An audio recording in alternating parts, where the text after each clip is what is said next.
રાજ્યની ગરીબ મહિલાઓને પૂરતા પ્રમાણમાં રોજગારી મળી રહે તે માટે ગુજરાત સરકાર દ્વારા વિવિધ યોજનાઓ બહાર પાડવામાં આવી છે, પરંતુ ગોધરા શહેરની મુસ્લિમ મહિલાઓ સુધી આ યોજનાઓ પહોંચતી નથી। ગોધરા શહેરમાં 100થી વધુ મુસ્લિમ મહિલાઓએ રોજગારીની માંગ સાથે પંચમહાલ જિલ્લા કલેક્ટરને લેખિત રજૂઆત કરી છે। તેમણે જણાવ્યું છે કે ગુજરાત સરકારની ગરીબ મહિલાઓ માટેની વિવિધ રોજગાર યોજનાઓનો લાભ તેમના સુધી પહોંચતો નથી। મહિલાઓએ સિલાઈ ક્લાસ, બ્યુટી પાર્લર અને મહેંદી ક્લાસ જેવા સ્વરોજગારી ઉદ્યોગો શરૂ કરવાની માંગ કરી છે, જેથી તેઓ આત્મનિર્ભર બની શકે અને કોઈની સામે હાથ લંબાવવો ન પડે। આજરોજ ગોધરા શહેરના અલગ અલગ વિસ્તારના પસમાંદા મુસ્લિમ સમાજની બહેનોને લઈને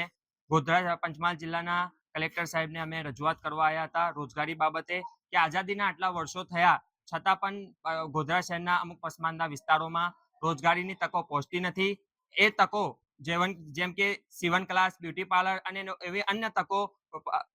પસમાંદા મુસ્લિમ વિસ્તારમાં પહોંચે અને એમને જલ્દીથી જલ્દી એક રોજગારી મળે અને એમનું ઘરનું ગુજરાન ચાલે એ માટે આજે અધિકતમ કલેક્ટર સાહેબને રજૂઆત કરવામાં આવી અને સાહેબે સરસ મજાનું આશ્વાસન આપ્યું કે જલ્દીથી જલ્દી આ વિસ્તારોમાં પણ રોજગારીની તકો ઊભી થશે અને વહેલા તકે આમનું નિરાકરણ કરવામાં આવશે। અંદાજિત તો ઘણા લોકો બેરોજગાર છે, પણ અત્યારે અમારા સાથે 100 જેટલા લોકો સાથે આવ્યા છે અને બીજા અન્ય